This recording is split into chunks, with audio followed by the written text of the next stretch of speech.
जय हिंद। का हालचाल है हो छुआ लोगिन। बाबू, जैसा कि मैंने आपको पहले ही बताया था कि जेएसएससी सिलेबस के अनुसार जो आपको हिंदी पढ़ने हैं वो हिंदी की क्लास हम यूट्यूब पे बहुत जल्द लेकर के आ रहे हैं। और ये मेरा वादा रहा था बाबू, और ये वादा पे हम पूरी कोशिश करते हैं कि खरे उतरें और आपके समक्ष ये हिंदी का पहला क्लास लेकर के उपस्थित हैं। देख भाई, मुझे पूरी उम्मीद रहती है और हम ये पूरे भरोसा के साथ कहते हैं। मुझे देखिए बाबू, घमंड नहीं है लेकिन दावा जरूर है कि जो चीजें हम आपको पढ़ाते हैं उस पर बड़ी रिसर्च रहती है। और जब तक हम उन सारे टॉपिकों पे अच्छे से रिसर्च नहीं कर लेते हैं, जब तक मेरे पेट का पानी नहीं पच जाता है, तब तक हम आपको वो चीजें डिलीवर तक नहीं करते हैं। क्योंकि हम ही संतुष्ट नहीं हो पाएंगे तो आप कहां से संतुष्ट हो पाएंगे। मेरा पढ़ाने का मकसद यही है, आप समझिए सीधे सीधे, कि अगर हम आपको 100% दे रहे हैं तो आपके दिमाग में 100% घुसना भी चाहिए। द यूनिक क्लासेस का यूनिक कंटेंट रहता है और यूनिक कॉन्सेप्ट भी रहता है बाबू, इसलिए आपको घबराने की कोई आवश्यकता नहीं है। हम काफी मेहनत करते हैं कि आपको कहीं से कोई दिक्कत ना आए और आप ही हमें मोटिवेट कर सकते हैं। और आपका हम आभार व्यक्त भी करेंगे बाबू, क्योंकि आपने इस चैनल को एक अच्छे मुकाम तक पहुंचाया है और हम लोग की फैमिली अब एक बड़ी फैमिली हो चुकी है, अर्थात मेरी जिम्मेवारी अब बढ़ चुकी है और ये आप लोग का प्यार ही है।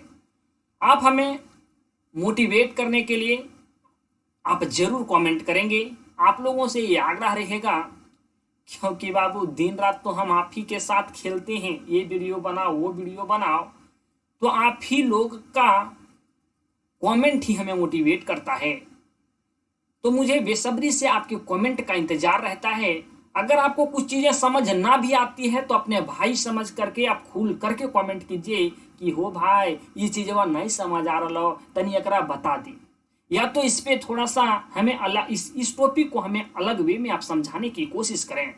देख भाई, अगर हम इतनी मेहनत करते हैं तो मेरा मेन मकसद है कि आप 100% आप तक भी पहुंचे। देखिए, ये है सामान्य हिंदी, ये पूरी जेएसएससी सिलेबस पे आधारित है। हालांकि आप भैया तो कोनो एग्जाम के लिए पढ़, सामान्य हिंदी अगर आपको कहीं हिंदी का सिलेबस दिया गया हो, चाहे भारत का कोई भी एग्जाम हो, अगर आपको हिंदी का सिलेबस दिया गया है तो आपको ये सारी जानकारी याद रखनी जरूरी होगी, क्योंकि ये सारी जानकारी हिंदी के सामान्य जानकारी हैं। अगर आप ये सारी जानकारी को नहीं याद रखते हैं बाबू, जब आधारे मजबूत नहीं रहते हो, जब आधारे न मजबूत रहते बाबू, तो कहाँ तक उजलो बार में हो। घरवा के आधार मजबूत कर, घरवा ऊपर तक जीता। ठीक उसी प्रकार से कोई चीज अगर आप पढ़ते हैं तो उसकी आधार मजबूत हो जानी चाहिए, उसके बाद उस पढ़ाई की लेवल काफी ऊपर तक जाएगी। देखिए, हम आज जो स्टार्ट करने वाले हैं, हिंदी तो पढ़ाएंगे ही बेहतर ढंग से। आप समझिए कि कॉन्सेप्ट वाली वीडियो है, ये रामबाण साबित होगा। हम यहाँ से स्टार्ट करेंगे। हालांकि आप बड़ा दिनों से पढ़ते आ रहे होंगे हिंदी के बारे में, लेकिन शायद आज भी आपको ये नहीं पता होगा कि हिंदी शब्द और हिंदी भाषा में अंतर होते हैं। बाबू, हिंदी शब्द और हिंदी भाषा में अंतर होते हैं। बाबू, हम आगे बढ़ने से पहले हम आप लोगों से एक और रिक्वेस्ट करना चाहेंगे। अगर आप इस चैनल पे नए होंगे तो चैनल को सब्सक्राइब करके आप ऑल पे जरूर क्लिक कर देंगे, क्योंकि बाबू आप लोग का ही मोटिवेशन हमें काम करने का एक ऊर्जा देता है। अगर आप देख पा रहे होंगे तो रात के 2 बज रहे हैं, रात के 2 बज रहे हैं और ये क्लास हम आपको अभी सुबह सुबह डिलीवर कर पाएंगे, क्योंकि आप लोगों का प्यार है, हम कभी थकते नहीं हैं। तो यही चीजें हैं बाबू सामान्य हिंदी। सामान्य हिंदी में आप अगर जेएसएससी सिलेबस को देखें तो आपको ये सिलेबस में पेपर 1 में भी आपको पढ़ने होंगे। सीजीएल का बात करें तो, हालांकि जेएसएससी का कोई भी एग्जाम की बात करें तो, अगर सीजीएल का बात करें तो पेपर 1 में आपको पढ़ना है, पेपर 2 में भी ये ऐड कर दिए गए हैं। और जेएसएससी के जितने भी फॉर्म आएंगे आपको सामान्य हिंदी पढ़ने ही होंगे। तो क्यों ना अब हम लोग यहाँ से हिंदी के प्रति चलते हैं और एक अपना आधार मजबूत करते हैं। सामान्य हिंदी में पहले आपको समझना होगा भैया कि हिंदी जो शब्द होता है, अरे शब्द क्या होता है, शब्द और हम लोग हिंदी भाषा को एक ही बुझ बैठते हैं, एक ही समझ बैठते हैं। क्या ये एक समान है? बाबू नहीं हो भैया, न एक ही समान नहीं है हो, इसमें अलग अलग है। इससे हम लोग थोड़ा विस्तार से देखते हैं। भाषा किसे कहते हैं? देखिए, हिंदी भाषा, भाषा केकरा को थी भाई? भाषा जिसके माध्यम से अपने हम विचारों को या अपने भावों को, जिसके माध्यम से हम प्रकट करते हैं, उसी को हम लोग भाषा कहते हैं। भैया तोर अंदर कौन दुख है हो, आपके अंदर क्या सुख है, आपके अंदर क्या दुख है, आप किसी के सामने व्यक्त करते हैं ना, चाहे तो बोल करके, चाहे तो अपनी भावनाओं के माध्यम से, चाहे तो इशारा के माध्यम से अपने दुख को बयां कर पाते हैं। दूसरे व्यक्ति के सामने वो दुख को आप रख पाते हैं।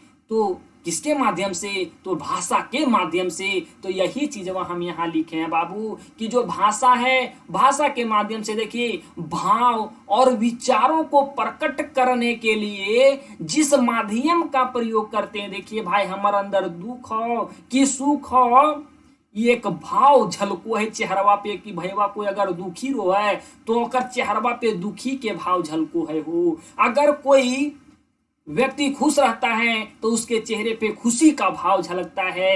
या तो अगर झलकता उलकता नहीं है, कोई ऐसा आदमी रहता है जिसको दुख हो पड़े चाहे सुख हो पड़े, ओकर चेहरा पे किसी प्रकार का मने परिवर्तन नहीं आता है, तो अपनी बातों के माध्यम से अपने दुख और सुख का बयां कर सकता है, अपने दुख और सुख दूसरों को बता सकता है। तो यही यहाँ कहता है कि चाहे तो अपने भाव के माध्यम से, अपने विचार के माध्यम से, या तो अपने इशारा के माध्यम से।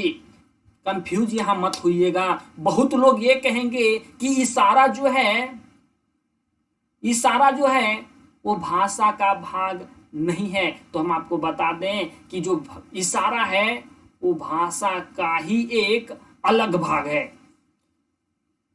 तो यही यहाँ कहते हैं भाव और विचारों को प्रकट करने के लिए जिस माध्यम का प्रयोग करते हैं उसे हम लोग भाषा कहते हैं। अर्थात भाषा अभिव्यक्ति का माध्यम है। अर्थात हम लोग अपने दुख सुख अर्थात अपने भावनाओं को, अपने विचारों को जिसके माध्यम से दूसरे अर्थात सामने वाले आदमी के सामने हम लोग बता पाते हैं, व्यक्त कर पाते हैं, उसी को हम लोग भाषा कहते हैं।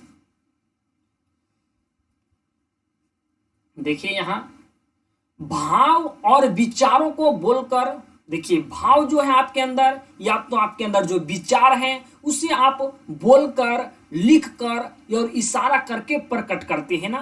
तो यही बातें हैं कि जो मेरे अंदर भावना है या तो जो मेरे अंदर विचार है, हम मेरे अंदर क्या विचार है, हम क्या सोच रहे हैं, हम दूसरे सामने वाले व्यक्ति को क्या समझाना चाह रहे हैं, जो मेरे अंदर विचार है, जो मेरी अंदर भावना है, वो भावना हम दूसरे व्यक्ति को कैसे समझा सकते हैं? भाषा के माध्यम से। तो यही यह कहता है कि बाबू जिसके माध्यम से अब अपने भाव को, विचार को बोलकर, लिखकर या इशारा करके प्रकट करते हैं, उसी को हम लोग भाषा कहते हैं। अब बड़ा यहाँ थोड़ा सा इस चीजों को आप समझिएगा, हम आपको बता दें कि भाषा किसे कहते हैं। बाबू भाषा ही एक ऐसी चीज है जो जानवरों से मनुष्य को अलग करती है। दुनिया में जितने भी प्राणी हैं सबकी अपनी अपनी भाषा है और यही भाषा सबको अलग करती है, क्योंकि व्यक्तियों में भावना होती है, विचार होते हैं, लेकिन जानवरों में बाबू भावना और विचार प्रकट करने की शक्ति नहीं होती है और वही शक्ति हमारे मनुष्यों में होती है। तो मनुष्यों और जानवरों को जो अलग करने की काम करती है वो भाषा करती है। बाबू अगर कोई आदमी के सामने रो रहा है तो दूसरा आदमी जो देखने वाला है वो भी उसकी भावनाओं को समझ पाता है। वो सामने वाले व्यक्ति जो रो रहा है, सामने वाला व्यक्ति या माने आपका दोस्ते रो रहा है, तो आप अपने दोस्त के दुख को फील कर सकते हैं, महसूस कर सकते हैं। लेकिन क्या जानवर उस दुख को महसूस कर सकता है? नहीं कर सकता है। उसके अंदर मानवता नहीं है, लेकिन मनुष्य के अंदर मानवता है। तो यही बातें हैं बाबू। भाषा ही एक ऐसी चीज है जो जानवरों से मनुष्य को अलग करती है। हालांकि जितने भी प्राणी विश्व में हैं, सबकी अपनी अपनी कुछ ना कुछ भाषा जरूर होती है। आगे आगे हम लोग देखते हैं हिंदी शब्द की उत्पत्ति कैसे हुई। चीजों को थोड़ा बेहतर ढंग से समझेंगे। उम्मीद है कि ये सारी चीजें आप पहले नहीं पढ़े होंगी, और ये सारी चीजें पढ़ाने का मतलब ये है कि आपका आधार मजबूत हो। देखिए, पढ़ने में थोड़ा समय मेरे पास जरूर लगेगा, लेकिन बाबू हम वही बात कहते हैं कि महल बनाने में समय तो लगता है, लेकिन झोपड़ी बनाने में समय नहीं लगता। बाबू बस आपको बेस मजबूत करने हैं। हम आपको एक बेहतर खिलाड़ी बनाना चाहते हैं, ताकि हम आपको मैदान में अगर उतारें तो आप बेहतर ढंग से खेल पाए। देखिए, आपको पता होगा सिंधु नदी के बारे में। सिंधु नदी बड़ी प्राचीनतम नदी है बाबू। सिंधु नदी बड़ा प्राचीनतम नदी है, और ये जो सिंधु नदी है वो ईरान के आसपास बहती है। क्या है? ईरान के आसपास बहती है। और ये ईरान आज ना नाम है बाबू। ये ईरान का जो पूरा नाम था वो पारसिया था। पारसिया इसलिए था क्योंकि पारसी लोग वहां अधिक रहा करते थे, और पारसी लोग की दबदबा थी, बहुसंख्यक थे। अब जब पारसी लोग बहुसंख्यक थे तो अपने नाम के आधार पे वहां उस क्षेत्र का नाम रख दिए। तो वो पहले पारसिया था क्योंकि पारसी लोग रहा करते थे, लेकिन अब वो क्षेत्र ईरान है ना। तो ये जो सिंधु नदी बहती थी, ये सिंधु नदी के पश्चिम में, समझिए आपका इस प्रकार से है ना मैप। तो ये पश्चिम में आर्य लोग रहा करते थे, अर्थात भारतीय लोग रहा करते थे। अब बाबू पश्चिम में तो भारतीय लोग रहा करते थे, तो पारसी लोगों का जो भाषा था वो अलग था, है ना। पारसी लोगों का जो भाषा था वो अलग था, और जो ये नदिया के अर्थात सिंधु नदी के पश्चिम साइड रहा करते थे हमारे आर्य लोग, इन लोग की भाषा अलग थी। अब कैसी अलग थी, क्या अंतर आता था, अब आगे हम आपको बता रहे हैं। देखिए,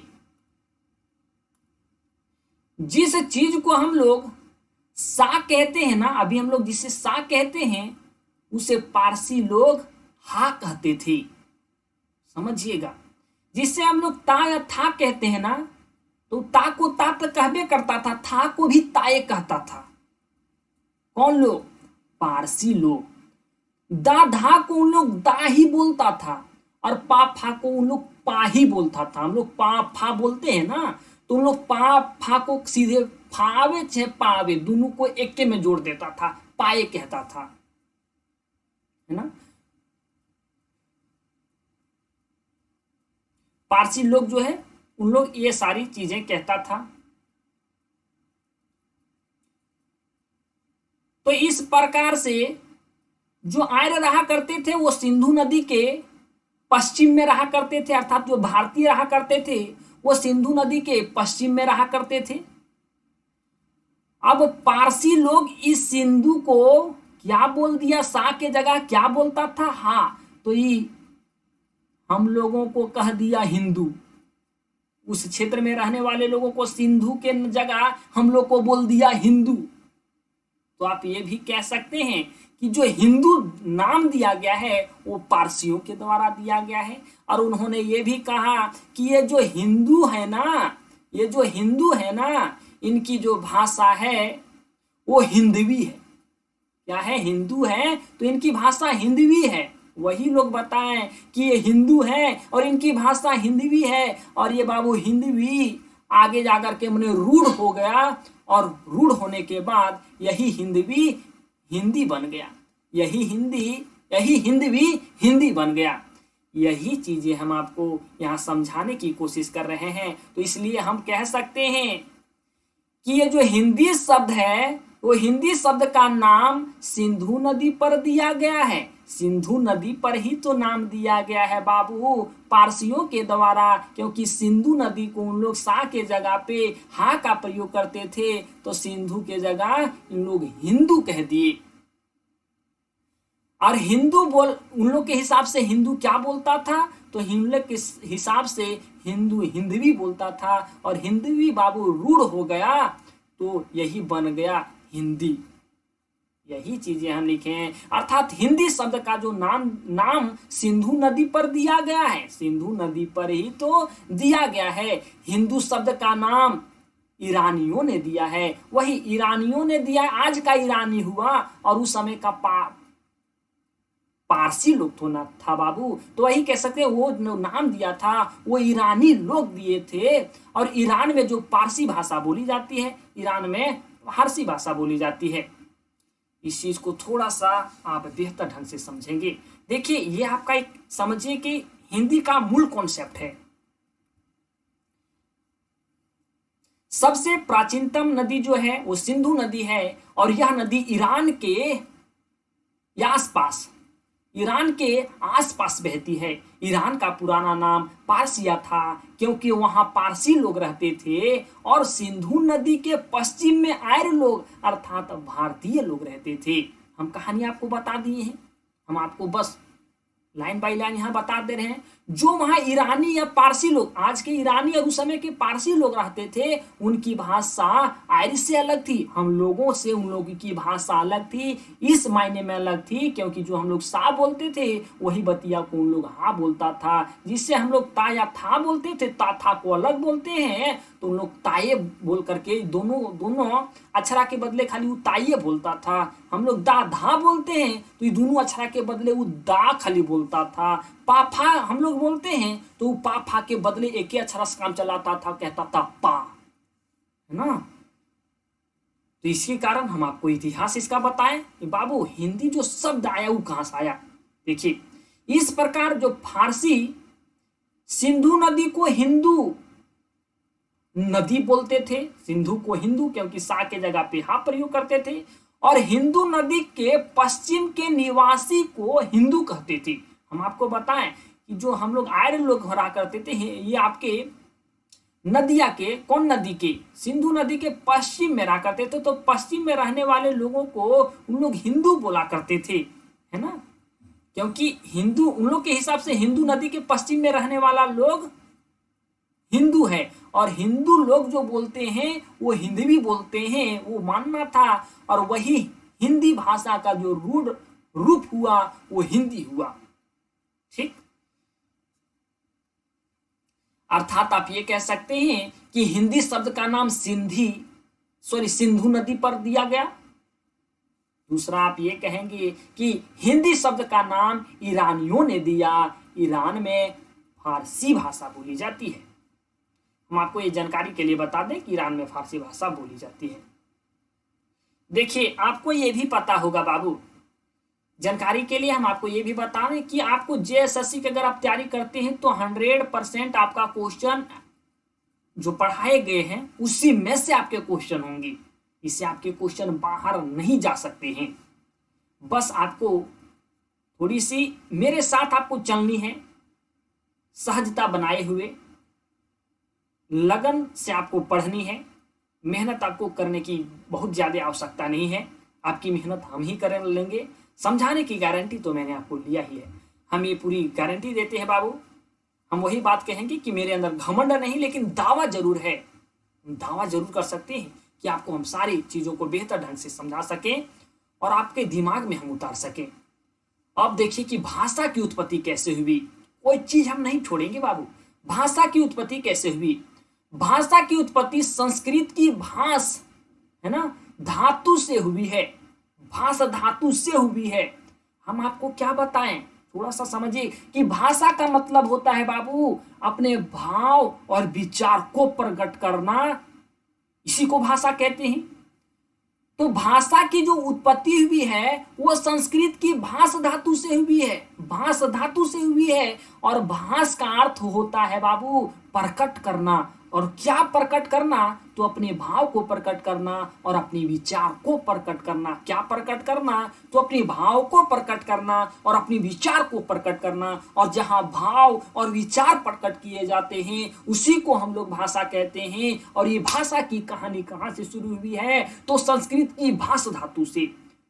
भाषा का दिमाग कहां से आया लोगों का? संस्कृत के भाष धातु से लिया गया है, और भाष का मतलब ही होता है प्रकट करना। तो क्या प्रकट करना? भाव और विचार को प्रकट करना, और जहां भाव और विचार प्रकट किए जाते हैं वही एक भाषा होती है। देखिए संस्कृत से चूंकि को पता है कि सभी भाषाओं की जो जननी है, सभी भाषाओं की जो माँ है वो संस्कृत है, ऐसा आप कभी मानने से ये कभी आप इनकार मत कीजिएगा कि हिंदी भाषा की माँ संस्कृत नहीं है।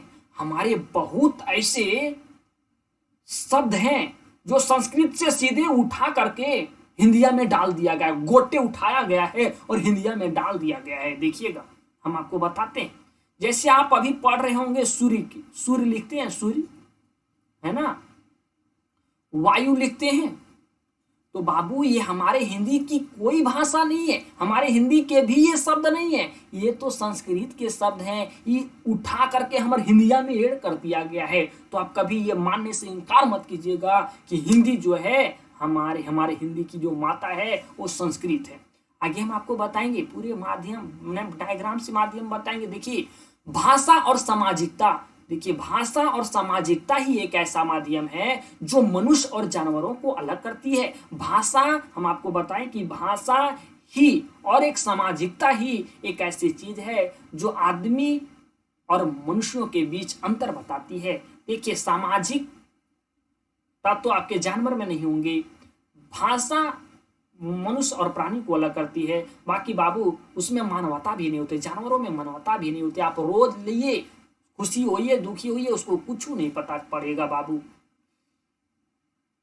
हम आपको बताएं, देखिए अब हम बताते हैं हिंदी भाषा की इतिहास, इसे थोड़ा बेहतर ढंग से समझेंगे। हिंदी भाषा की उत्पत्ति कैसे हुई, हम आपको बताएं हिंदी शब्द की उत्पत्ति कैसे हुई, हिंदी शब्द कहां से आया। अब हम आपको बताएंगे कि हिंदी भाषा का इतिहास क्या है, हिंदी भाषा कहां से आया। देखिए बाबू, भाषा पहले देखिए एक संस्कृत थी, संस्कृत से जो निकली वो पाली भाषा, पाली के बाद जो निकली वो थी प्राकृत भाषा, और प्राकृत का जो बिगड़ा रूप था, जैसे रास्ता में गाड़ी चलाते हैं ना, गाड़ी जब चलाते हैं तो कोनो कोनो रास्तवा उबड़ खाबड़ भी रहता है, ऊंच नीचे रहता है, उसको क्या है, रास्तवा बिगड़ल हो। तो वही प्राकृत का जो प्राकृत भाषा का जो बिगड़ा हुआ रूप था वो था अपभ्रंश, या तो उसे हम लोग अवहट भी कहते हैं, अपभ्रंश या अवहट भी कहते हैं। इसके प्राकृत के बिगड़ा हुआ रूप को हम लोग अवहट या अपभ्रंश कहते हैं। और अपभ्रंश का एक भाग है बाबू, अपभ्रंश का एक भाग है जिसे हम लोग कहते हैं सौरसेनी, सौरसेनी। और सौरसेनी, यहाँ बढ़िया थोड़ा सा, सौरसेनी और सौरसेनी का जो अपभ्रंश है अर्थात जो बिगड़ा रूप है, जो ऊबड़ खाबड़ रूप है, तो सौरसेनी के उबड़ खाबड़ मतलब अपभ्रंश से ही हिंदी भाषा का उत्पत्ति हुई है। आपको ये डायग्राम स्क्रीनशॉट ले लेनी चाहिए। देखिए पहले संस्कृत, फिर पाली, पाली के बाद प्राकृत, प्राकृत का बिगड़ा रूप अपभ्रंश है यवहट, और अवहट का एक भाग है सौरसेनी, सौरसेनी थोड़ा ठीक कर लीजिएगा यहाँ, सैर है ना, सौरसेनी। और सौरसेनी का बिगड़ा जो रूप निकला वो उसमें से है वो हिंदी भाषा। ठीक, डायग्राम आपको देखिए, बड़ा टाइम लगता है ये सारी चीजों को बनाने में, और ये सारी चीज आप तक ना पहुंचे तो मेरा पेट का पानी कैसे पचेगा हो बाबू। देखिए हम आपको बताएं कि बाबू संस्कृत भाषा का काल क्या रहा। जैसे अभी आया था कोरोना, तो कोरोना का काल क्या रहा, कोविड-19 आया था ना, काल का रहा, आप बताइए 19-20 है ना, बताइएगा ना 2 साल। तो वैसे संस्कृत जो थी, पहले तो संस्कृतें थी, तो संस्कृत कब तक रही, कब से कब तक रही है ना। तो संस्कृत को भी 2 भागों में बांटा गया बाबू, एक है वैदिक और एक है लौकिक। जितने भी वेद और उपन्यास के जो रचा गया है, वेद को उपन्यास को लिखा गया है, वो वैदिक में लिखा गया है और लौकिक में लिखा गया है महाभारत रामायण जैसे ग्रंथों को। महाभारत और रामायण जैसे ग्रंथों को लौकिक में लिखा गया है और वेद और उपन्यास वैदिक में लिखा गया है। और आपको पता है ये दोनों जो है वो संस्कृति के भाग हैं। वैदिक जो काल चला बाबू वो 1500 ईस्वी ईसा पूर्व से लेकर के 1000 ईसा पूर्व तक चला और लौकिक जो चला लौकिक काल वो 1000 ईसा पूर्व से लेकर के 500 ईसा पूर्व तक चला। हम आपको फिर बताए थे कि बाबू संस्कृत के बाद जो आया वो पाली आया, तो इसके बाद पाली आया। पाली भाषा जितने भी बौद्ध ग्रंथों का जो जितने भी बौद्ध ग्रंथ हैं, बौद्ध ग्रंथ जितने भी लिखे गए हैं बाबू, है ना, बौद्ध धर्म के जितने भी ग्रंथ हैं वो पाली भाषा में लिखे गए हैं। और पाली जो भाषा है, पाली भाषा का जो काल है वो 5000 सॉरी माफ कीजिएगा, ये 500 ईसा पूर्व से लेकर के 1 ईसा पूर्व तक रहा था। ईसा पूर्व यहां तक ईसा पूर्व चल रहा है। अब प्राकृत भाषा जितने भी जैन धर्म के ग्रंथ हैं उसे प्राकृत भाषा में लिखा गया है और प्राकृत भाषा का जो समय है वो 1 ईस्वी से लेकर के 500 ईस्वी तक है। अपभ्रंश में ही आपका एक सौर सैनी आता था, है ना।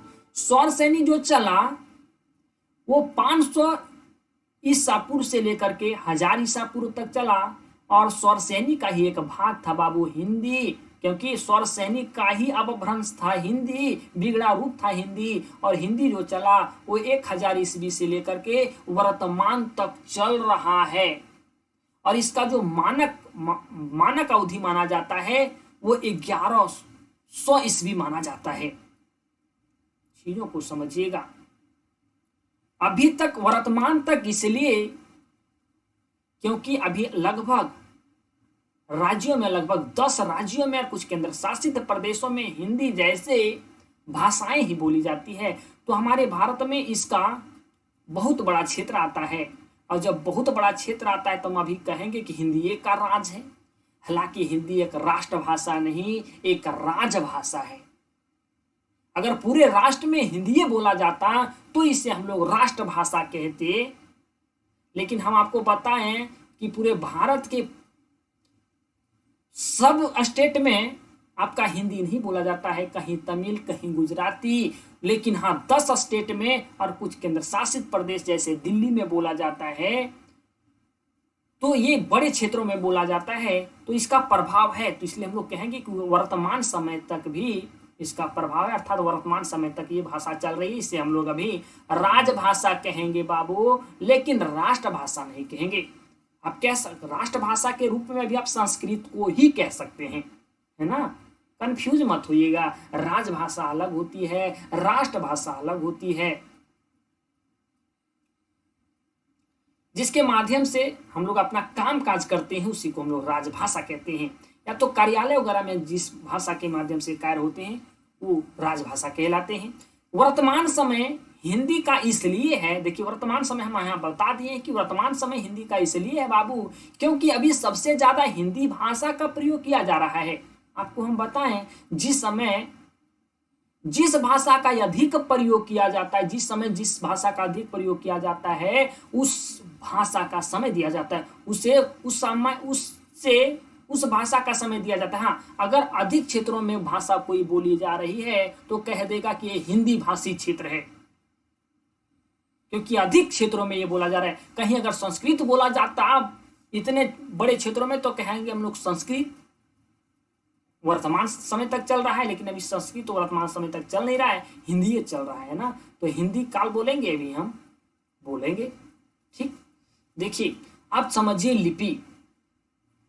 लिपि को समझाने के लिए थोड़ा सा आप यहां चीजों को समझिएगा।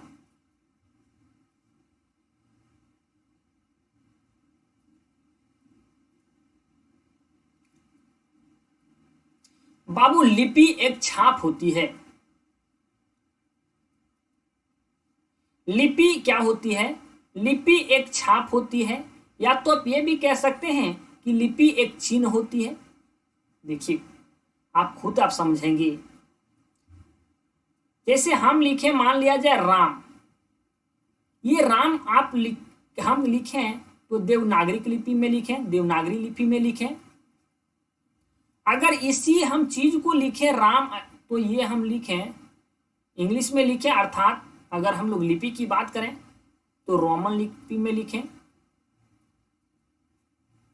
अगर हम लोग यही राम को अब मान लिया जाए उर्दू वाला ऐसे ऐसे कुछ लिखता होगा तो एक अलग ये छाप बना, है ना, एक अलग ये छाप बना।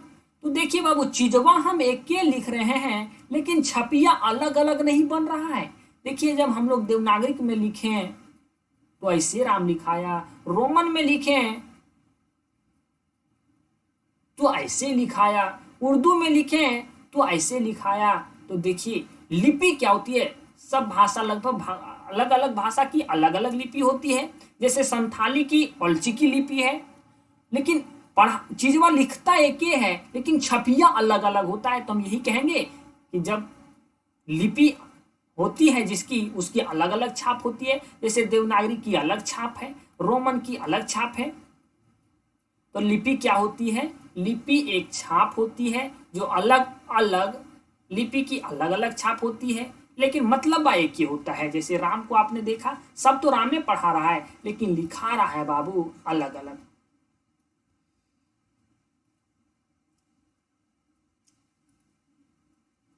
तो वही हम यहाँ लिखे हैं कि लिपि क्या है, कोई भी भाषा को लिखने में जो चिन्ह मतलब जो छाप या जो चिन्ह का प्रयोग किया जाता है उसी को हम लोग लिपि कहते हैं। देखिए हम कई छाप का प्रयोग किए, लिखे तो वही चीज वहां, है ना। जैसे खोरठा हो, मराठी हो, नेपाली हो, संस्कृत हो, हिंदी हो, गुजराती हो, इसे हम लोग देवनागरिक लिपि में लिखते हैं। और देवनागरिक लिपि के जो जन्मवैया है, जो जन्मदाता है, वो ब्राह्मणी लिपि है। देखिए ये सारी चीजें हो सकता है आप पहले से अवगत ना हो, नोट करते चले जाइएगा। अंग्रेजी की जो लिपि है वो रोमन है और उर्दू की जो लिपि है वो फारसी है। जैसे संथाली की ओल्ची की है। तो अलग अलग भाषा की अलग अलग लिपि होती है। लिपि का मतलब यही होता है, चीजवा मतलब एक ही रहता है, लिखावट का जो छपिया होता है वो चेंज हो जाता है। सीधा समझ सके, लिखने का जो छपिया होता है वो चेंज हो जाता है, मतलब एक ही ना होता है। देखिए यहाँ में चीजें नोट में भी आपको लिखा दिए हैं कि बाबू भारत में सबसे ज्यादा बोली जाने वाली जो भाषा है वो हिंदी है और भारत में सबसे ज्यादा बोली जाने वाली बोली जो है वो भोजपुरी है। देखिए बाबू हम आपको बताएंगे कि बोली क्या होती है बाबू, या तो भाषा क्या होती है। भाषा बड़े पैमाने पे बोली जाती है, बड़े क्षेत्रों में बोली जाती है, और बोली जो है उसे कम क्षेत्रों में बोली जाती है। हम इसे बेहतर ढंग से समझाए हैं हम आपको। यहाँ देखिए कोई चीज नहीं होगी जो हम आपको छोड़ करके जाएंगे। देखिए हम लोग गांव घर में रहने वाले आदमी, गांव एक छोटा एरिया होता है, गांव का एरिया छोटा होता है। उससे बड़ा अगर हम लोग चलें लेकर के, उससे बड़ा हम लोग लेकर के चलें, देखिए लकीर को समझिएगा, उससे हम लोग बड़ा लेकर के चलें बाबू, तो उसे जो बड़ा होता है वो प्रखंड होता है। ठीक, अगर उससे भी बड़ा लेकर के चलें, देखिए ये वाला, ये तिरवा पे ध्यान दीजिए, उससे प्रखंड से भी बड़ा जिला होता है, और जिला से भी बड़ा राज्य होता है, और राज्य से भी बड़ा देश होता है। ठीक, जैसे देखिए एरिया के हिसाब से यहाँ नाम भी चेंज हुए, और एरिया के हिसाब से हम लोग नाम भी दिए। हम लोग गांव कहते हैं तो दिमाग में आता है वो छोटा सा एरिया होगा। प्रखंड कहते हैं तो मने यार प्रखंड के अंतर्गत कई गांव आते हैं तो मने बड़ी गांव होगा। जिला कहते हैं तो अरे जिला के अंतर्गत कई प्रखंड आते हैं, है ना। और कोई राज्य कहते हैं तो राज्य के अंतर्गत कई जिला आते हैं, और देश के अंतर्गत कई राज्य आते हैं। तो कह रहे हैं यहाँ एरिया बढ़ा रहे हैं हम लोग धीरे धीरे। ठीक उसी प्रकार से बाबू, जिस प्रकार से आपका यहाँ एरिया बढ़ रहा है और एरिया के हिसाब से नाम भी चेंज हो रहे हैं। देखिए छोटा एरिया तो गांव, उससे बढ़ा तो प्रखंड, एरिया बढ़ने के साथ साथ नाम चेंज हो रहे हैं। ठीक, तो यहाँ समझिए कि जिस प्रकार से यहाँ एरिया बढ़ने के साथ साथ नाम चेंज हो रहे थे, ठीक उसी प्रकार से यहाँ भी एरिया बढ़ने के साथ साथ नाम चेंज हो जाते हैं बाबू। अगर कोई छोटे क्षेत्र में कोई भी बोली जाती है, कोई भी चीज को बोली जाती है, उसे हम लोग मातृभाषा कहते हैं। आप यही समझिए शॉर्ट में। इसकी तुलना आप यहाँ से कीजिएगा, ये जो है पहल का सर्कल, उसे समझिए गांव, इसे समझिए गांव। तो गांव में क्या बोला जाता है? मातृभाषा। उससे के बाद आप प्रखंड, तो प्रखंड में बोली जाती है बोली। एक गांव का भाषा प्रखंड में नहीं बोला जाता है। आप यही समझिए कि छोटे एरिया में बोली जाती है, उससे हम लोग मातृभाषा कहते हैं। उससे बड़ी एरिया में बोली जाती है, उससे हम लोग बोली कहते हैं। और यही बोली की हम बात कर रहे थे कि बाबू सबसे ज्यादा बोली जो बोली जाती है भारत में, वो भोजपुरी बोली जाती है। उससे बड़ा एरिया में जो बोली जाती है वो उपभाषा कहलाती है। और उससे जो बड़ी एरिया में बोली जाती है वो राजभाषा कहलाती है। और उससे भी जो बड़ी एरिया में बोली जाती है, बड़ी क्षेत्रफल पे बोली जाती है, वो राष्ट्रीय भाषा कहलाती है। चीजें समझ गए? कोई कंफ्यूजन किसी प्रकार से? एरिया बढ़ने के साथ साथ बाबू भाषा के स्तर भी बढ़ते हैं। उसे हम लोग मातृभाषा, जो माँ की गोद में सीखे हैं, और समझिए माँ की गोद में अर्थात गाँव में जो भाषा सीखे उसे हम लोग मातृभाषा कहते हैं। जो अब अपने अपने गांव मार्केट उर्केट में जो गए, बात उत विचार उचार किए, मतलब एरिया बढ़ा तो जो वहाँ भाषा मिली हमें उसे बोली कहते हैं। उससे और बड़ा एरिया में गए, वो भाषा बोली गई, उसे हम लोग उपभाषा कहते हैं। फिर राजभाषा आता है, फिर राष्ट्रीय भाषा आता है। समझिएगा, उपभाषा से साहित्य स्टार्ट हो जाते हैं। उपभाषा से अपने साहित्य स्टार्ट हो जाते हैं। साहित्य मने वही बाबू, इस उपभाषा में लोग कहानी लिखना स्टार्ट कर देता है, कविता लिखना स्टार्ट कर देता है, आपका नाटक लिखना स्टार्ट कर देता है। इसके साहित्य अपने होते हैं। आगे देखिएगा उपभाषा, हम आपको यहां बता दिए कि उपभाषा के अपने साहित्य होते हैं। एक होता है राजनयिक भाषा। राजनयिक भाषा क्या होता है कि दो देशों के बीच कागजी कार्य, दो देशों के बीच कैसे राज्य को चलाया जाए, मतलब कैसे हम लोग राज कर सकते हैं। तो दो देशों के बीच जो बाबू जिस भाषा के माध्यम से हम लोग की बातें बनती है, वही कहता है कि कागजी कार्य हम लोग दो देशों के बीच करते हैं ना, कागजी कार्य। और जिस भाषा में किया जाता है, हमारा अपना देश का अलग भाषा होगा, इसका अलग देश होगा, इसका देश का अलग भाषा होगा। बाबू ये भाषा मेरा ना समझेगा, ये भाषा इसका भाषा हम नहीं समझेंगे, तो बीच का रास्ता कोई निकालना पड़ेगा ना। अब वैसा भाषा हम लोग निकालेंगे जो दोनों को थोड़ा मैंने समझ आ जाए, और दोनों को समझने वाली भाषा को ही समझिए आप राजनयिक भाषा कहते हैं। उसे हम लोग राजनयिक भाषा कहते हैं। देवनागरिक लिपि के कुछ चिन्ह हैं। हम आपको बताएं कि लिपि कोई भी हो उसका अपना एक चिन्ह होता है, उसका अपना एक छाप होता है। देखिए, आपको पता होगा कि स्वर वर्ण जो होते हैं, हालांकि हम वर्ण की यहाँ भी बात नहीं कर रहे हैं। समझिए कि आप अगर देवनागरिक लिपि बेहतर ढंग से समझना चाहेंगे तो ये इतने हैं देवनागरिक लिपि के छाप। इसी में देवनागरिक लिपि खत्म होती है। स्वर्ण वर्ण और व्यंजन वर्ण के रूप में इसे बांटा गया है। जैसे आ, यम या तो आप कह सकते हैं याम में आकार, सही, इससे आप लोग लघु ई बोल सकते हैं, दीर्घ ही को दीर्घ ई बोल सकते हैं, हर्षहु को आप लोग लघु बोल सकते हैं, दुर्गहु को आप लोग दीर्घ बोल सकते हैं, री, ए, ऐ, ओ, औ, ये आपके 11 जो होते हैं वो स्वर्ण वर्ण होते हैं। व्यंजन है, आपको का से अंगा तक आपको पता है कि ये कवर्ग होते हैं। चा से यहाँ तक चवर्ग हैं। टा ठा डा ढा जो है बाबू ये आपको टवर्ग होते हैं। ता था जो है आपके दंत ना तक है तवर्ग होते हैं।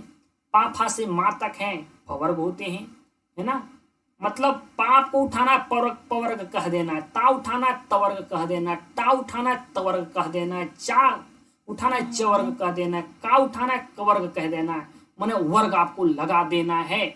अगर वर्ग लगा देते हैं, अगर कह देते हैं कवर्ग, तो कवर्ग कहेंगे तो ये सारे अक्षर आपके आ जाएंगे, का खा गा घा जो अंगा है। कवर्ग कह दिए कि ये सारी चीजें आ गया, है ना। जैसे आप कह देते हैं ना कि हम झारखंड में रहते हैं, तो झारखंड जैसे कहें चौबीसों जिला आ गया, कहने की बात है नहीं, कहने की बात नहीं है। झारखंड कहें तो मैंने चौबीसों जिला, तो यही बतिया है। कवर कहें मतलब पांचों जो आपका अक्षर है आ जाएगा।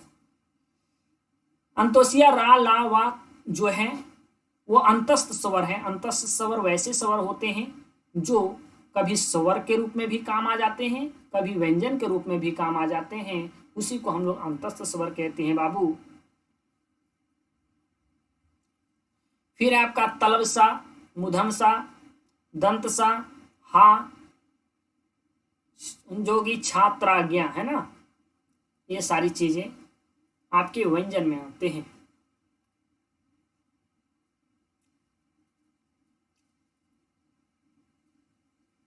देखिए, अगर आपको पूछे क्वेश्चन कि देवनागरी लिपि का जो अंतिम व्यंजन है वो क्या है, आप ज्ञा बोलिएगा। देखिए, अंतिम जो अक्षर है आपको वो दिखा ज्ञा।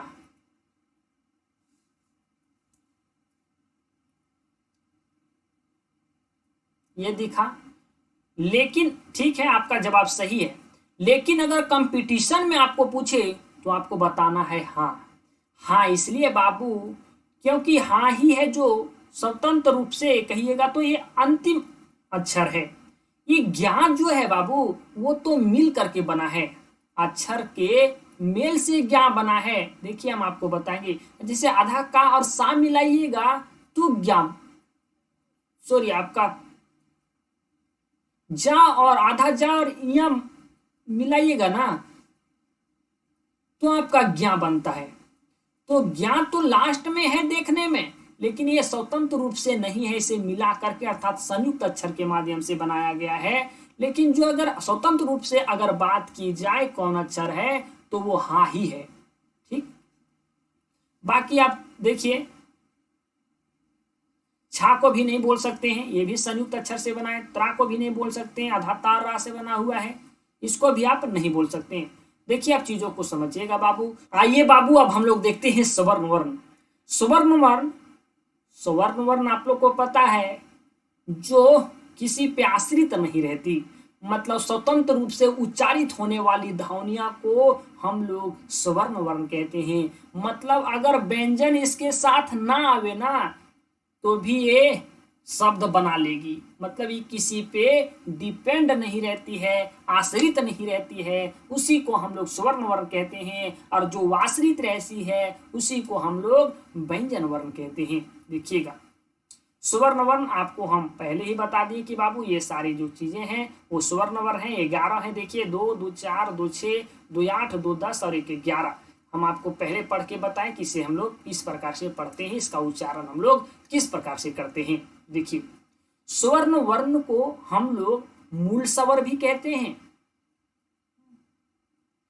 मूल स्वर इसलिए कहते हैं क्योंकि जितने भी आगे के स्वर बनते हैं इनके बिना बन ही नहीं सकती, इसके बिना बन ही नहीं सकते, मतलब जड़ यही है। कोई भी चीज को लिखिएगा तो स्वर वर्ण के बिना काम चलिए नहीं सकता है, लिखाइए नहीं सकता है। अगर इसके बिना काम चलिए नहीं सकता है तो कहेंगे कि जड़ यही है, मतलब जड़ को हम लोग कहेंगे मूल, मतलब मूल स्वर यही है। इससे हम लोग हर्ष स्वर भी कहते हैं। इसलिए हर्ष स्वर कहते हैं क्योंकि बाबू ये छोटा होता है। या बोलने में कितना समय लगा, छोटा होता है ना, ये एक मात्रिक होता है, इसमें एक के मात्रा का समय लगता है। या हम या है ना, तो या हम या इस टाइप से देखिए आप ओके, छोटे होते हैं, एक मात्रा की होती है। देखिए हम आपको बताएं कि इसको अगर अक्षर बनाना हो ना तो किसी की इसको जरूरत नहीं पड़ती है। जैसे या और आ मिला दें, दोनों स्वर ही है, या मिला देते हैं तो देखिए बन गया है ना, ई तो बन गया, ई मिलाएं तो हम लोग दीर्घ ही बन गया, ऊ को तो दीर्घ ऊ बन गया, या ई को तो ये बन गया, आ ऊ को ओ बन गया। चीजों को थोड़ा समझिएगा। अगर इनके पास इसको ना समझ आए कि हमको व्यंजन नहीं लेना है तो ये बिना व्यंजन के भी अक्षर बना सकता है, जैसा कि मैंने आपको दिखाया। और ये चीजें आप ये आज जरूर रख लीजिएगा कि या जोड़ते हैं तो क्या बनता है। देखिए ई जोड़ते हैं तो क्या बनता है ना। ई कहने का मतलब यह है बाबू लघु, लघु ई जोड़ते हैं तो दीर्घ ई बनता है। ऊ जोड़ते हैं तो क्या बनता है। ये सारी चीजों को आप थोड़ा बेहतर ढंग से याद रखेंगे, आगे काम आएगा। हम आपको बताएं कि बाबू व्यंजन तो 33 होते हैं, स्वर तो 11 होते हैं, आपको पहले ही पता चल गया। आइए अब हम लोग देखते हैं व्यंजन के बारे में। आपको हम स्वर्ण वर्ण के बारे में बता दिए कि स्वर्ण वर्ण 11 होते हैं और व्यंजन वर्ण बाबू 33 होते हैं। अब 33 और 11 को जोड़ेंगे तो टोटल 44 हो जाएंगे स्वर्ण वर्ण और व्यंजन वर्ण मिला करके। लेकिन और आपको वहां आगे जानकारी प्राप्त करनी है कि बाबू अक्षर जो वर्ण होते हैं वो 44 को नहीं होते हैं, 52 को होते हैं, कुछ एक्स्ट्रा में भी होते हैं, आपको हम आगे बताएंगे। देखिए 33 व्यंजन में से कहां से अगर मां तक का पढ़े, कवर्ग, चवर्ग, टवर्ग, है ना, तवर्ग, पवर्ग, उसमें टोटल 25 गो व्यंजन होते हैं। और ये 25 में से 16 गो जो होते हैं वो स्पर्शी व्यंजन होते हैं, जैसे का, खा, गा, घा। मैंने कवर्ग, टवर्ग, चवर्ग को यहाँ छोड़ देना है। टवर्ग, पवर्ग, तवर्ग, पवर्ग, मतलब कवर्ग अगर बोल रहे हैं तो पांचों ना आना चाहिए, लेकिन पांचों में से लास्ट वाले को हटा देना है। जैसे इसका अंगा हटा दिए, है ना, चवर्ग को लेना नहीं है, मूर्धन्या को हटा दिए, दंतना को हटा दिए, लास्ट वाला हटा देना है। फिर जोड़ना है कि 25 में से 16 जो आएंगे, ये सारे जो अक्षर दिख रहे हैं वो स्पर्शी है। अब बच रहा है 9 में से 5 जो है बाबू वो अंगा, इया, मूर्धना, दंतना और माँ जो है वो आपके पंचम अक्षर हैं।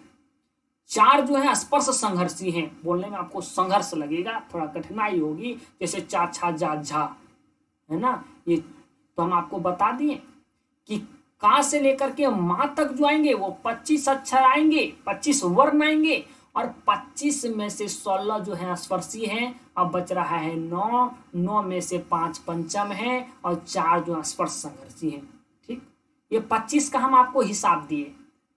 अब देखिए 25 में 25 और 8 और मिलाएंगे तो 33 होगा।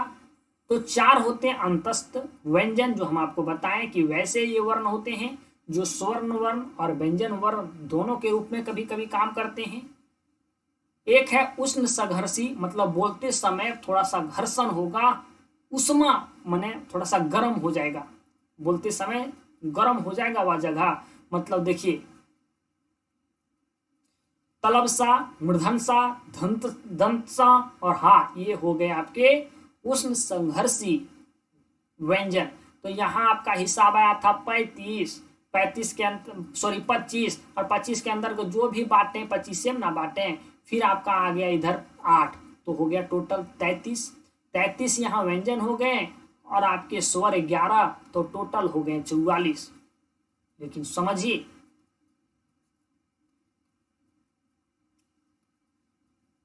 44 स्वर और व्यंजन मिलाकर के आप कह दिए कि 44 है, लेकिन हिंदी वर्णमाला में वर्णों की जो संख्या है वो 44 होती है, लेकिन कुल वर्णों की संख्या अगर बात की जाए तो 52 होती है। देखिए वर्णों की संख्या पूछे तो 44, अगर कुल वर्णों की संख्या अगर पूछे बाबू तो 52 कैसे, 44 हम आपको पहले ही बता दिए थे कि कैसे होगा। 2 है बाबू आयोगवाह, आयोगवाह माने किसी के योग में नहीं आएगा, किसी के योग में नहीं आएगा, उसी को हम लोग आयोगवाह कहते हैं। इसमें 2 समझिए, 44 हम आपको यही बता दिए थे, 2 और जोड़िए तो 46। उत्क्षिप्त या ताड़नपात, ऐसे अड़ा और ढा, अड़ा और अढ़ा 2 ऐसे आएंगे आपके ये अक्षर जो उत्क्षिप्त होंगे, माने फेंका हुआ रहेगा, माने बोलिएगा तो लगेगा फेंकाल जा रहा है, अड़ा, अढ़ा, है ना। ताड़नपात, ताड़न माने क्या होता है बाबू, अलग रखना, ताड़ दो उसको, मतलब अलग रखो, ताड़ दे, पात माने ताड़न पात, मतलब वही जाति पाति वाला बात हो गया, मतलब अलग रख दो उसे जाति से अलग रख दिया गया है बाबू जाति से। द्विपृष्ठ, इसे हम लोग इसलिए कहते हैं क्योंकि जब हम लोग बोलते हैं ना बाबू, तो ऊपर वाला तालु और नीचे वाला तालु ने दोनों पृष्ठवा काम करता है, इसलिए द्विपृष्ठ कहते हैं। द्विगुण, अब द्विगुण इसलिए इसको बोलते हैं क्योंकि इसको बोलने में दुगुना समय लगता है। अरे देखिए, दा धा बोलिएगा तो थोड़ा सा समय कम नहीं, लेकिन अड़ा अड़ा समय ज्यादा लग रहा है, इसलिए इसे द्विगुण बोलते हैं। तो दू गो यहाँ और हो गया, तो देखिए समझिए, 44 और 2 46 और 2 48, 48 और 4 52 हुए। संयुक्त अक्षर कुछ होते हैं, जैसे देखिए बाबू, छा हो गया, त्रा हो गया, ज्ञा हो गया, सरा हो गया, ये सारे जो हैं आपके संयुक्त अक्षर के अंतर्गत आते हैं। तो क्या जो आपने वो पढ़ा था, वो क्या इसे स्वर वर्ण या व्यंजन वर्ण के अंतर्गत पढ़ा था? नहीं पढ़ा था। क्या इसे आपने पढ़ा था? नहीं पढ़ा था। इसे पढ़ा था? नहीं पढ़ा था। लेकिन होते हैं, अगर होते हैं मैंने कुल के अंतर्गत ही आएंगे। अरे स्वर वर्ण और व्यंजन वर्ण के अंतर्गत नहीं आएंगे, छोड़ो, गोली मारो, लेकिन कुल के अंतर्गत आएंगे ना। और जब भाई वह कुल के अंतर्गत आएंगे तो जोड़ाएगा ना हो। अब वही बतिया कि कुल वर्ण की अगर बात करें तो 52, अगर स्वर्ण वर्ण या तो स्वर्ण वर्ण या व्यंजन वर्ण अर्थात हिंदी वर्णमाला की बात करें तो 44। एक बात हम आपको बताएं, ये अड़ा और अड़ा देख रहे हैं ना आपने, आप देख रहे हैं, इसका मतलब आप ये नोटिस कर रहे हैं कि बिंदु है नीचे, ये नोटिस कर रहे हैं बिंदु है। अगर ये बिंदुआ ना रहे, खाली ऐसे छूछे रहे, छूछे माने खाली रहे, तो समझिएगा कि इस संस्कृत का तत्सम है, मतलब तत्सम है। तत्सम किसे कहते हैं? जो संस्कृत शब्द के समान हो या संस्कृत अक्षर के समान, उसी को हम लोग तत्सम कहते हैं। तो ये समझिएगा बिंदुआ अगर ना मिले तो ये संस्कृत का है, और कोई गलत बात नहीं है। हम आपको कई बार बताएं कि संस्कृत के बहुत ऐसे अक्षर या बहुत ऐसे शब्द हमारे हिंदी में डायरेक्ट लिया गया है। अब नहीं है बाबू, उत्पूर्ति करने के लिए लेना पड़ेगा।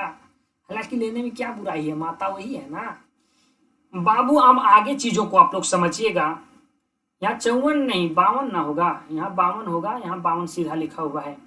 यहाँ हम आपको डायग्राम के माध्यम से बताने की कोशिश कर रहे हैं कि बाबू स्वर्ण वर्ण हो या व्यंजन हो, स्वर हो या व्यंजन हो, वो वर्ण कहलाएगा, लेकिन स्वर्ण वर्ण ना तो व्यंजन कहलाएगा और ना ही व्यंजन स्वर कहलाएगा। आपको पता है स्वर व्यंजन कैसे कहला सकता है, व्यंजन स्वर कैसे कहला सकता है? कहने वाली बात थोड़े है। हालांकि इस बात पे आप ध्यान रखें, इसलिए हम आपको लिखवा दिए।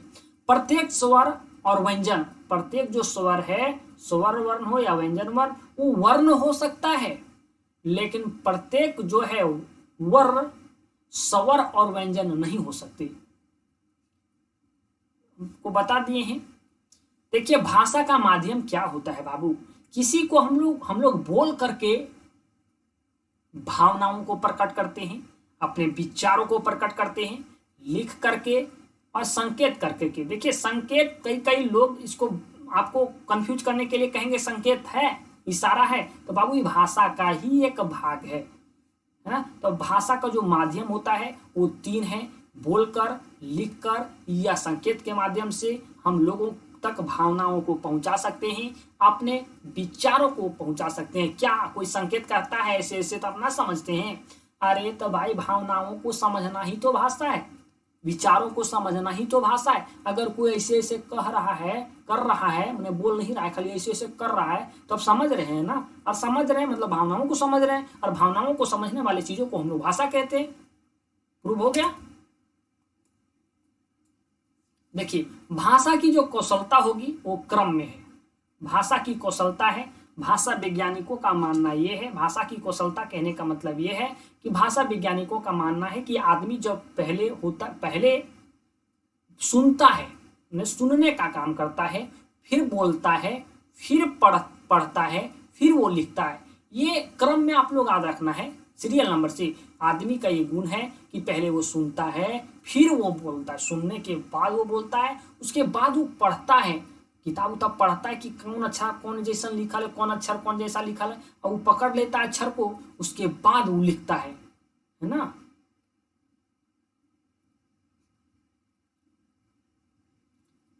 तो बाबू यही थी आपकी आज का क्लास। देखिएगा ये लिरी जो है ना, लिरी, ये और जो आपका री है ना, ये संस्कृत के स्वर हैं, ध्यान दीजिएगा, संस्कृत के, इसलिए संस्कृत में जो है वो स्वर्ण वर्ण 13 हो जाते हैं। और जी आपको ये नहीं आता है, और आपका डॉक्टर में जो ये लिखते हैं डा के ऊपर, ये अंग्रेजी भाषा का अवगत शब्द है। अंग्रेजी भाषा का जो हिंदी में लिखते हैं ना आप लोग डॉक्टर, ये डॉक्टर ना, ये खाली चंद्र का प्रयोग जो करते हैं, चंद्र बिंदु नहीं, चंद्र का जो प्रयोग करते हैं ना, वो हम लोग हिंदी का शब्द नहीं है, वो हिंदी का अक्षर नहीं है, वो सीधा लाया गया अंग्रेजी भाषा से। जैसे ऑर्डर लिखते हैं, है ना, तो ये या के ऊपर जो चंद्र दे रहे हैं ना, ये जो है डायरेक्ट अंग्रेजी से लाया गया है। तो बाबू आज की यही थी आपकी क्लास। बाकी जो क्लास है आपकी यूट्यूब पे तो आ ही जाएगी, कुछ क्लास जो है यूट्यूब पे। बाकी नोट्स वगैरह की बात करें बाबू, तो नोट्स वगैरह आपको दी जाएगी ऐप में। इसके क्लास भी आपके स्टार्ट कर दी, एडमिशन स्टार्ट किए गए हैं अभी, वहाँ क्लास तो अभी स्टार्ट नहीं किए गए हैं। अगर किसी प्रकार की कोई जानकारी लेनी हो तो 9771080302 पे आप कॉल करेंगे और आप जानकारी प्राप्त करेंगे। तो यही थी आपकी आज की क्लास। बाबू कैसी क्लास थी, आप अपनी प्रतिक्रिया कमेंट सेक्शन में जरूर व्यक्त कीजिएगा। ये मुझे आपसे बड़ी उम्मीद रहती है और हम आपकी ये इंतज़ार करते रहते हैं, आपके कमेंट का हम इंतज़ार करते रहते हैं कि आपका कमेंट क्या है, क्या आपके चीज़ें समझ आ रही है। तो ठीक है हो छुआ लोगिन बाबू, मिलो ही ये बाद में हो, तब तक रखे हैं अपन ध्यान।